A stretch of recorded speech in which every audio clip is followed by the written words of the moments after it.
This is Radar from the Red Team Blog coming at you with another edition of Opening Day Observations to start this year's 2024 season.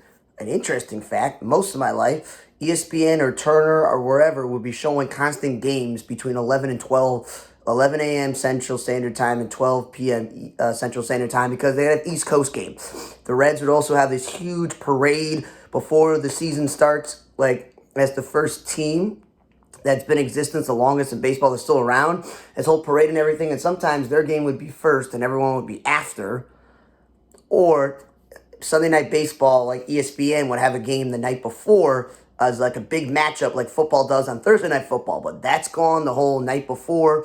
What's also gone was the Reds being like that first team that played, because the first team that played yesterday was Baltimore and the Orioles, and then the White Sox, and a lot of other teams started at 3 p.m. Central Standard Time, and then there was evening games, and of course the LA and the late games going West Coast. There was a rain out, so the Brewers and Mets and Phillies and Braves didn't play, but they know what their starting lineups are going to be, so I was able to do that. You may be questioning why I'm wearing a Red Sox hat. They won yesterday and have a Giants hoodie. I am a New York Giants football fan. That's story for another time. But yeah, so let's go with what happened on opening day box scores, because Sunday night I will looked at all the box scores from Thursday through Sunday, and there will be a different video for the first weekend because it's kind of a little weird, because normally I check box scores from Friday through Sunday, and then I check box scores Monday through Thursday, and that's how you get the whole week of baseball. But with it starting on the weekend and not having that Sunday through Thursday, it's going to be a little bit different. That technically, I could just not do that because there is a weekend. This weekend they play, and then the following week they play. So, yeah. So, scratch that. But, hey, check out my baseball preview on OnTheRadarMedia.com, On The Radar Entertainment blog. Check out the podcast, On The Radar, wherever you get Apple or Spotify. I have all 6 divisions where you can find your baseball team and the division that they're in. And I have also predicted the division standing, the playoffs, and the awards. Let's start with the game out. Those 2 games that were rained out quickly. I saw the lineup they posted, and they're thinking that Willie Adames, who was batting at the top of the lineup with most of his success in Milwaukee, batting in 5th, and that William Contreras, who's William Contreras is a good offensive catcher, but again, not with blazing speed. So him batting second is kind of weird because Milwaukee has a bunch of young guys playing second base, third base, and flanking Christian Yelich, that there's not a lot coming out there. They also don't have a guaranteed DH in the roster because Jake Bauers is extra and Gary Sanchez won the backup catcher spot because they officially cut Eric Haas, even though they had given him a 1-year guaranteed contract. Gary Sanchez was at least on a minor league deal to start. So they're DHing Gary Sanchez and batting him 8th with a track record of being a Silver Slugger catcher. It's kind of low. That's the issue. Mets, I love Nimmo still leading off, but Jeff McNeil batting cleanup. The dude is a former batting title champion. He's not a power hitter. Lindor hits 30, maybe sometimes 40 home runs in his career as a shortstop. You want that in the middle of the lineup with Pete Alonso, and you got Starling Marte and DJ Stewart, and they just picked up JD Martinez. Like, those are the offensive guys that you want in the lineup. But, hey, that's just me. Atlanta, I'm tired of Acuna leading off, but last year the lineup was perfect when it was with Albies was batting second, and you had some combination of Austin Riley and Matt Olson, one of the best first base, third base, middle of the lineup combination. DH Marcelo Ozuna and left fielder Eddie Rosario. Like, that was perfect. Then it didn't matter if it was Darno or Murphy as your catcher. And then you had Harris, who's playing center field, and Arcia, the shortstop, right? That was perfect. I had no problem with Acuna batting leadoff because I'm like, where's he going to go? Are you going to put Michael Harris? That was my suggestion. I'm going to put Arcia in the leadoff spot. That's another idea. But then you're just like, well, then does Murphy or Harris bat 9th? Maybe that's a good idea that they do that. I don't know. But I don't like this one because Michael Harris is batting 6th. And even though they got Adam Duvall, Jarrett Kelenic is starting, and he's batting 9th. So it kind of just throws it off where, what are you doing there? Like, I know Kelenic is not good offensively as in, Rosario, but Duvall may not play every day, but you're still... Michael Harris, his offensive game is not power. It's speed and contact. I just don't get that. And the Phillies, Kyle Schwarber leading off. I'm tired of that, but at least he's the full-time DH this year. Still not going to get used to Bryce Harper playing first base when he could have still be playing right field because Castellanos' defensive liability. And speaking of Castellanos, why is he batting 7th? Again, you spent all that money a few years back on Kyle Schwarber, Nicky Castellanos, and Bryce Harper, and extending JT Realmuto, and then giving Trey Turner all this money because you were trying to get different spots for your lineup. So Trey Turner at the batting at the top is great, but he and Bryson Stott at the 1-2 is a great connection. If your lineup is Bryce Harper, JT Realmuto, Kyle Schwarber, and Nicky Castellanos as your 3 through 6, how many other teams are going to compete with that 3 through 6? Not many. So at least the Harper and JT batting 3 and 4 makes sense, but not the Stott batting 6 and Nicky batting 7. They have Alec Bohm batting 5th. I don't hate that, but it's not bad. Okay, none of the games that actually played. The Mariners, they got the JP and J-Rod show 1 and 2. Again, speed and defense and contact, and the fact that Rodriguez is their best player. You want to bat him 2nd or 3rd. Keep him on one spot. Ty France, who's been an all-star offensive first position player who the last few seasons has found a home in Seattle as the first baseman, not playing around in left field or second base or third base.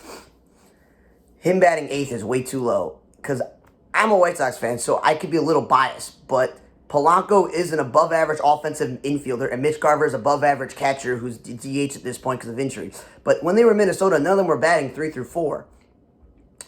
Seattle has those people on their team already, okay? That is why you signed like you traded for Luke Raley so he could play left field and maybe DH some days. You got Cal Raleigh, who's above-average offensive catcher, and then you also have Mitch Haniger, who came back. Now, you're thinking to yourself, Mitch Haniger and Luke Raley and Raleigh, you're not the most afraid of them, but yeah, that's why I'm thinking maybe you bat Julio Rodriguez 3rd, and then you put Cal Raleigh cleanup maybe. I'm just thinking a little bit outside the box there for that sort of situation, because again, they have a black hole at third base, so not much to do there.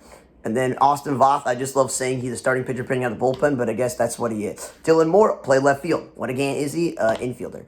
Red Sox, I like Duran leading off, but what I don't like is him playing left field. I thought the whole entire point of giving Jalen Duran a starting gig every day before he got hurt was because he was going to play your everyday leadoff center fielder, because you also put Yoshida at DH because you wanted to get his bat but not his defense, and you wanted to put Tyler O'Neill in and you traded for Tyler O'Neill so he can be in the outfield. Tyler O'Neill has spent a lot of time in center field and left field. He's much better suited to play left field. I thought with all the young guys the Red Sox have, someone was going to play right field and not center field, so they put O'Neill in right. That kind of messes up the outfield alignment. And then, as I mentioned in my baseball preview, you're putting Rafael Devers on an island alone. Tyler O'Neill is a good offensive player when healthy. Yoshida is okay. He's still adjusting to the major league. And Trevor Story hasn't been good since he got to Boston, and Casas was a rookie last year. So those are guys that you have 3 through like 6 in the lineup. There's no protection in your lineup for Devers, and also your lineup is kind of at the bottom if Rafael Devers is batting 2nd. You want him to bat 3rd, and you want a lineup like that. He's not a 2-hitter. He's pretty slow. Arizona, they got the 1-2 punch combo right. Ketel Marte, Corbin Carroll, whatever combination you want to flip around is cool. They lost the DH with maneuvering with this Blaze Alexander. I want to say his name is pretty cool. But again, they got rid of Emmanuel Rivera for this guy, and I know he played a good game yesterday, and Gabriel Moreno is a good defensive catcher. But what's the point of having Gurriel, Jock Peterson, Kristen Walker, and Suarez in your lineup if they're not going to be the 3 through 6 thing, and you put a defensive fair catcher like Moreno closer to the bottom with Perdomo, who's playing shortstop, who's more of a glove guy at the bottom. And if those 2 guys are your bottom guys, you know the lineup is good. That's all I'm saying. Obviously, Alec Thomas is glove first too, so you don't want to have too many glove first guys, but still, think about it. And then the Rockies, I like Blackman leading off and playing right field so that they don't have to put too many infielders in the outfield, except for Nolan Jones, an infield playing the outfield, and Chris Bryant was playing first base. I'm like, that's nice and dandy, but crying is you paid him all this money to be a middle lineup hitter, not a 2-hitter, and Rodgers is not a power guy to bat cleanup. Cleveland, Jose Ramirez, again, on an island alone. This season, Cleveland's only got to have Josh Naylor for protection because they don't have any sluggers in the outfield. They don't have a DH. They got Bo Naylor and David Fry, offensive first catchers, but they're still figuring out the league. So, stupid to have him there. I like that Laureano was towards the top of the lineup. Why did I write Laureano there? No, Laureano was batting in the middle of the lineup. I did not like that. Now with Tyler Freeman, he's a super utility guy who's an infielder by trade. He was the opening day center fielder after they cut Miles Straw. I don't know what they're doing there. And a Menace, who usually batted 2 sometimes or even 5, is batting 7. That's kind of way low there. I think I wrote that Laureano was batting like cleanup, but at least he's playing right field, so that's a little bit different. But again, bad decisions there. A's Noda leading off. The dude's a power hitting first baseman. Geloff batting second is perfect. JJ Bleday is mostly a backup outfielder at most teams, so why is he batting third? And I do like Rooker and Brown 4 and 5 because they're your power guys. Texas, Simeon and Seager, I'm tired of the 1 and 2 punch. Yeah, they won a World Series, but Seager would be more deadly in the middle lineup. They also, like the Diamondbacks, won a rookie DH, and Langford had a great day yesterday. But that's not how it normally lined up. And Duran is a utility guy playing first base. I know Nathaniel Lowe is injured, but you add Jared Walsh to the team for a reason. Let the Jared Walsh play. When he was healthy, he was good in Los Angeles. Cubs. The whole Ian Happ leading off and Swanson batting fifth is stupid. The Cubs were really successful last year when Nico Horner and Swanson were at the top, and you went Happ third, and you have Seiya and Cody Bellinger in the middle of the lineup. Bellinger playing center field. I'll have to get over that. Michael Busch, an infielder now at first base, like a second base and third base and playing third base. I'll have to get over that. Nico Horner batting seventh. What offensive value does this guy have? Houston. Altuve leading off. I'm not a big fan of that, but it's better than Bregman batting second. But guess what they did? They put Yordan Alvarez second and Chas McCormick sixth. Dude, Yordan Alvarez is one of the best hitters in baseball. He's a clear slugging corner outfielder DH who should be playing some left field some days. So Jonathan Singleton can play first base because I don't know how much offense McCarthy and McCormick are going to combine in the outfield. But the whole scariness of the Astros lineup is Alvarez, Tucker, Bregman, and Abreu in the power spot, and Altuve at the top. Like, that's what's supposed to be scary. It's not scary when Yordan Alvarez is batting second. Yankees. Gleyber Torres was the latest Yankees player to lead off. Not a leadoff hitter. I did like that Judge, Stan, and Rizzo were 3 through 5. I enjoyed that. Volpe, a rookie who won a Gold Glove in his rookie season. Like, he's a sophomore now. Like, I don't expect that much offense out of a Gold Glove catcher. Why is he batting sixth? And Juan Soto batting second. I know you're like, well, if you bat Juan Soto second, then Judge will bat second. No. You bat Juan Soto third. Judge cleans up. Stanton's bat fifth. And Rizzo bats sixth. That leaves the 7th spot for Alex Verdugo. And then 8 and 9 could be a combination of who's ever playing third base, shortstop, or second base. And then whoever's left could bat second. Like, again, you got to figure this out. You got to figure out between your second base, shortstop, third base, and left field and outfield. One of the extra outfielders who's batting 1 and 2 and at the bottom. Other thing is, Judge is not a center fielder. You're not going to protect your best asset by having him play center field on a regular basis. Juan Soto is not a great right fielder. San Diego realized in the beginning when they got him that he's better suited to play left field, and Verdugo's a natural born center fielder, and he's been playing right field for Boston at a Gold Glove caliber level. I don't understand him in left field. Miami, Arise leading off, perfect. What's not perfect is that Josh Bell, again, a power hitter who's slow, is batting second. You have this guy, so he's a middle lineup hitter with Avi Garcia, who didn't even start. They DH De La Cruz to start the season, and they started an outfield of Nick Gordon and Jazz Chisholm in center field and left field. And the two of them are natural born middle infielders. Yeah, they're really, really, really fast, but, like, come on. And Jazz Chisholm, well, he's dangerous when he's at the top of the lineup. So him and Arise at the top of the lineup is a very scary top of the lineup. Him batting cleanup, not so much. And then they had Brujan, an infielder they got from Tampa Bay, also coming in to play the outfield. And Tim Anderson, like his brand is TA7 in his jersey, he batted 7th. I know he's proving himself, but imagine a lineup where you have Jazz with the speed at the top, Tim Anderson, a former batting title guy, batting champ, batting second, and then Arise, a multiple batting champ, batting third. And then you put Josh Bell cleanup and Avi Garcia 5th. Like now you're talking. Now you're rolling with a great lineup there. Pittsburgh. The Connor Joe leading off is pretty darn stupid, and he started in right field, expensive Sawinski, who was the most productive player the Pirates had offensively last year in home runs and RBI. Makes no sense. Reynolds batting second is great, and starting in left field. Then slide him to right field is not so much. At least they didn't slide him to center. I do like to keep Brian Hayes, Adrian McCutcheon, and Henry Davis and O'Neal Cruz because offensive production is what you want, 3 through 6. Rowdy batting 8th is way too low for a first baseman DH. That's just me. Kansas City, the whole Miguel Garcia leading off, and he hit a home run. Again, he's a power guy. He's playing third base. He's not a leadoff hitter. Witt's perfect second. Vinny Pasquantino is a slugging first baseman DH. Sal Perez is still a good above-average offensive catcher. Melendez is a bat first player. And Hunter Renfroe, they signed for offense. So 3 through 6 made sense. Frazier, who they have on the team to play a super utility role because Massey's hurt right now, so he's getting a chance to play second base. He doesn't give you an offensive value batting 7th. And I still am not over the fact that Vasquez, who was on the Cubs and barely played, is their amazing savior at DH offensively. And Melendez, who's a bat-first player, is not the DH when you could play Vasquez in left field. Minnesota, Byron Buxton's back to playing center field every day. That's what they announced this year, and he's leading off, which is what he should be, instead of running him around all the lineup. Jeffers, we know he's the better offensive catcher than Christian Vasquez, but again, power, not top of the lineup. You know, Royce Lewis hurt himself again, and he was really good offensively last year. But again, the dude's got all the potential to be a good number 2 hitter or a good, like, 6 or 7 hitter, and I don't think he's middle lineup. But after him, we went Correa 4th, Santana 5th, and Kepler 6th. That's the normal suspects that should be in the middle lineup. They started, Kyle Farmer came in from him.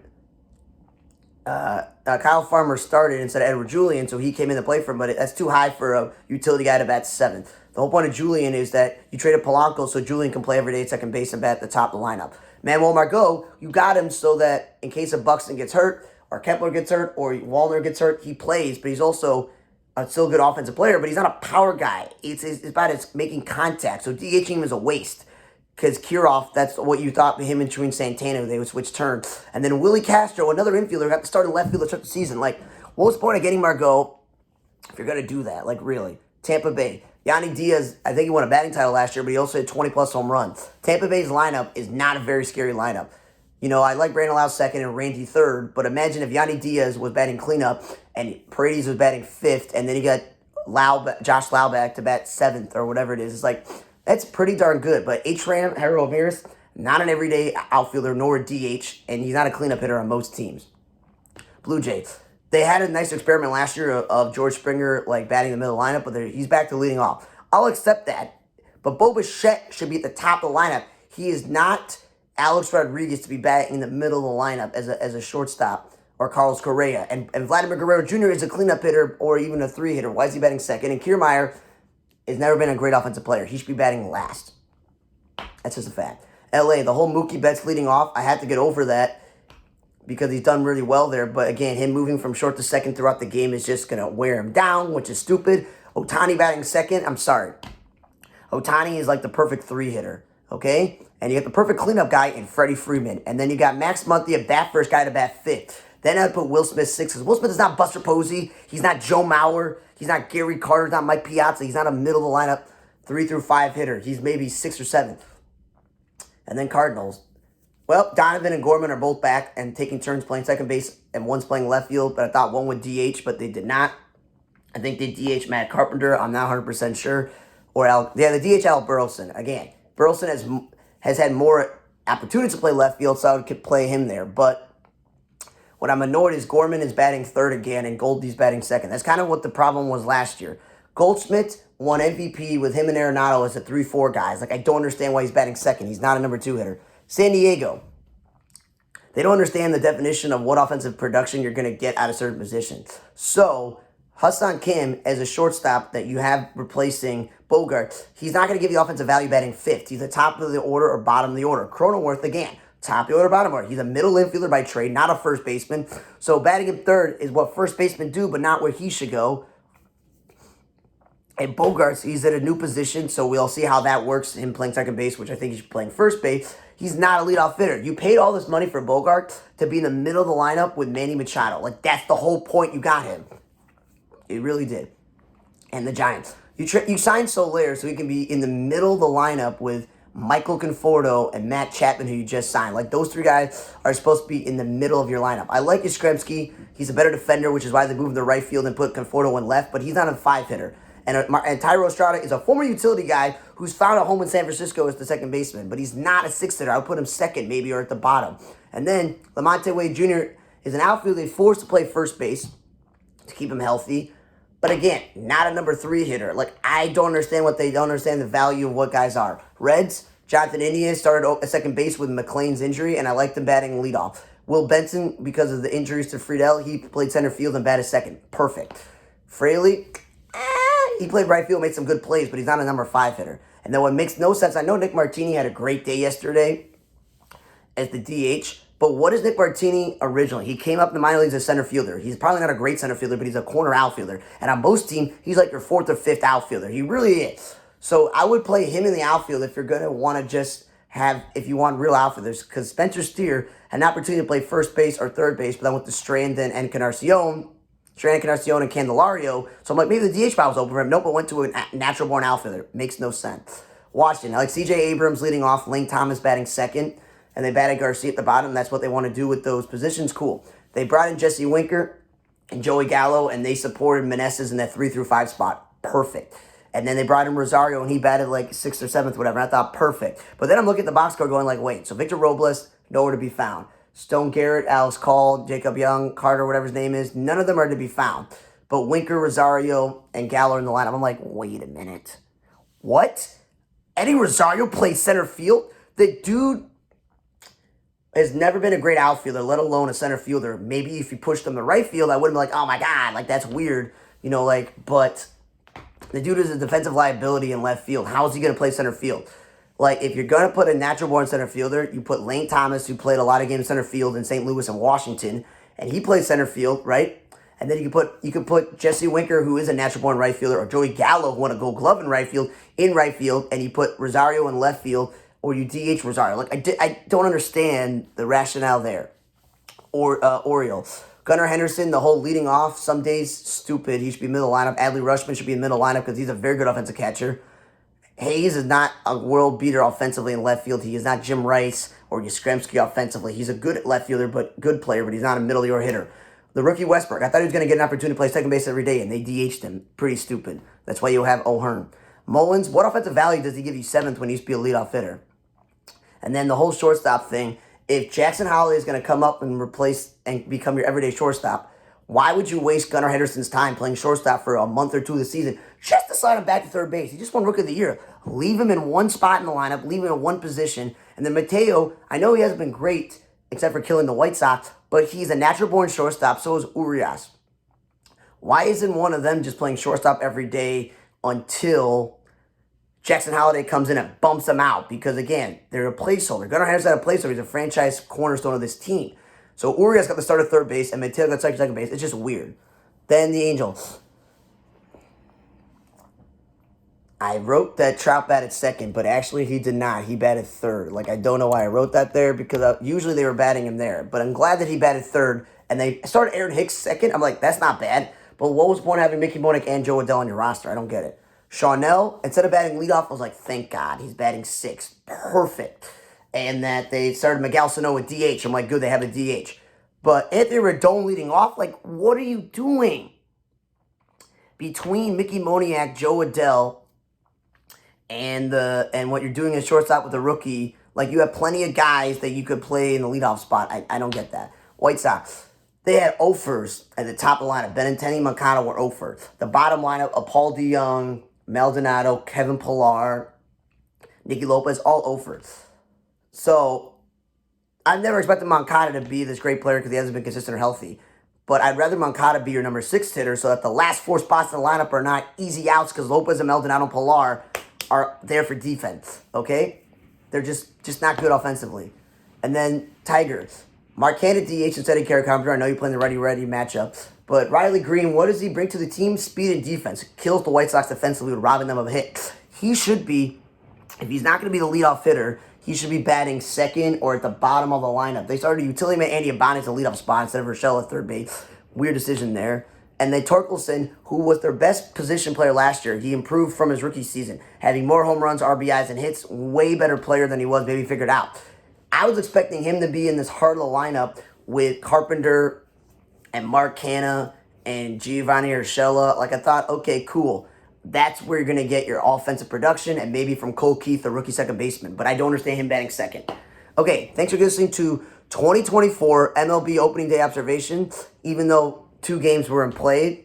For Honor Tay Block, I'm Raider. I'll see you guys next time.